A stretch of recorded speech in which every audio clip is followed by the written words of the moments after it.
Hello, hello, hello. I am Tootight Lautrec, and welcome to Glitterature Alley, your back street, off the beaten path, under the radar, beyond the pale place to sparkle up your senses while we talk about all things literary. Now, I've gotten a little bit behind on my little sonnet project, and by little sonnet project I mean enormous sonnet project, and by a little behind I mean really quite sincerely behind. But I thought I'd still like to dip my toes back into the booktuber pond, and since I understand that there's a Shaketube festival going on in September where people talk about Shakespeare plays, I thought it would be a good time for me to brush up on the Shakespeare plays that I have not yet read.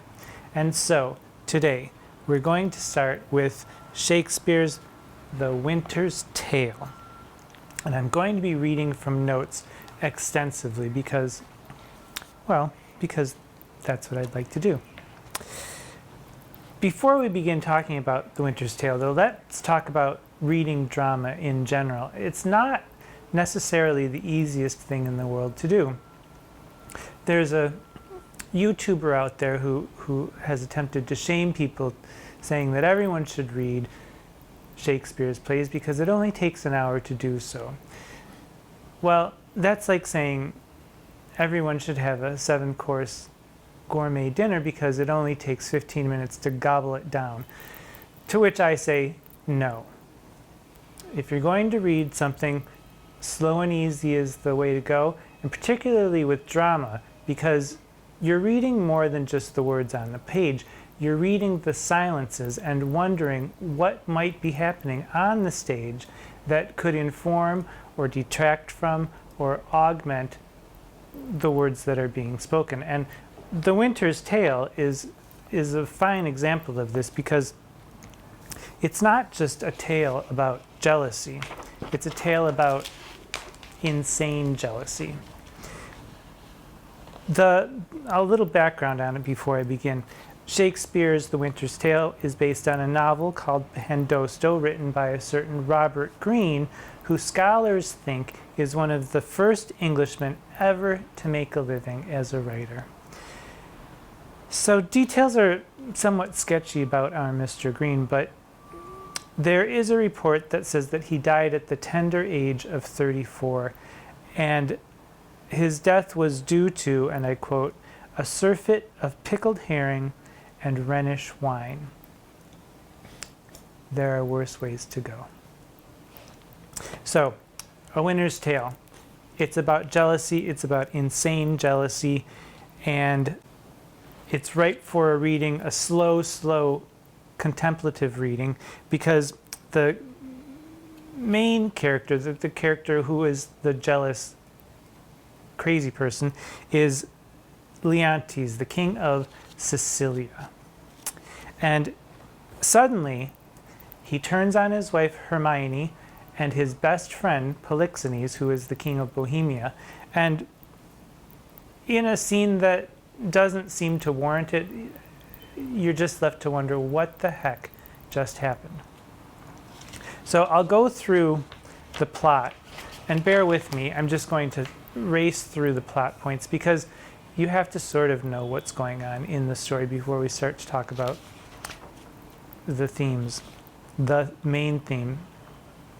So, plot. I'm going to call Polixenes Bohemia because it's just a little bit easier for me. Bohemia is visiting Leontes and the pregnant Hermione.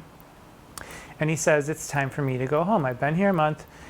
You've been wonderful. I've got to go. Leontes says, no, don't go yet. Stay, please stay. And Bohemia says, no, really, I've got to go. I've been here. You've been wonderful. I've worn out my welcome. I'm going to go. Thank you for everything. You're my best friend. I love you. And Leontes tells Hermione, please convince Bohemia to stay. He's my best friend. I love him. We love him. Convince him to stay. And in an incredibly witty and incredibly eloquent manner, Hermione does convince Bohemia to stay for a little while longer. And then Leontes suddenly is positive that Hermione and Bohemia are making the beast with two backs. And not only are they making the beast with two backs, but because Hermione's pregnant, Leontes is convinced that Bohemia is the father, and he just won't have this bastard child in his life. So, Leontes convinces one of his lords, Camillo, to kill Bohemia. Camillo agrees, but tells Bohemia about it. Bohemia and Camillo both amscray back to Bohemia. Hermione's imprisoned, has the baby. Leontes banishes the baby. Hermione's best friend's husband, Antigonus, takes the baby somewhere to be exposed and to die forever. Their actual son, Leontes and Hermione's actual son, dies of grief. Hermione's best friend Paulina tells Leontes that indeed Hermione also died of grief. You're a murderer, you're crazy, I don't know what's wrong with you, I'm your subject, I will be faithful to you, but you've done a terrible thing. So Antigonus takes Perdita to Bohemia, leaves her in the bushes. The scene ends where Antigonus exits pursued by a bear, which is one of the funniest stage directions I've ever read, but not that funny when actually we find out that Leontes was ripped limb from limb and eaten by that bear. In any case, the child, the abandoned child, Perdita, the lost one. Perdita, the little girl, is found by a shepherd. She's raised in Bohemia as a shepherdess. 16 years later, Bohemia's son falls in love with Perdita, not knowing that she's royalty. Bohemia finds out, banishes his son Florizel for marrying a commoner. Camillo, who is, he's the one who got Bohemia out of Sicilia to begin with, says to Florizel, look, I did your father a good turn. I'm going to do you a good turn too. I want to go back home to Sicilia. I'm going to take you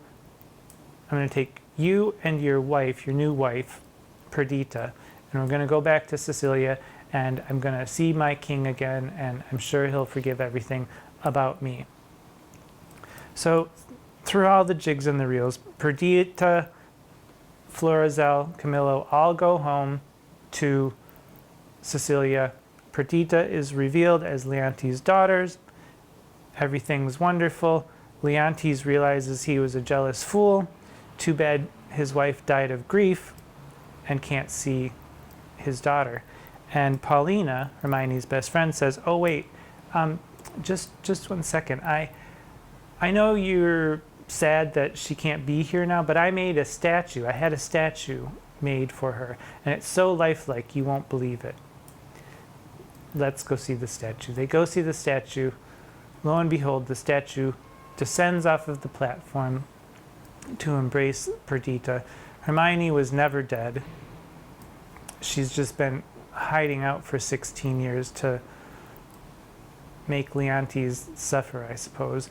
And everything is happy, reunited, and it feels so good, and that's the end of The Winter's Tale. So, basically, it's a story about the tyranny of passion. Someone gets into their head an idea and float goes with it, and instead of, because they didn't have Twitter in those days, they decide to accuse them to their faces, and all hell breaks loose. And as a result of following this passion and having passion be the tyrant who seizes you, instead of reason coming in, tyranny reigns, and you get all sorts of trouble.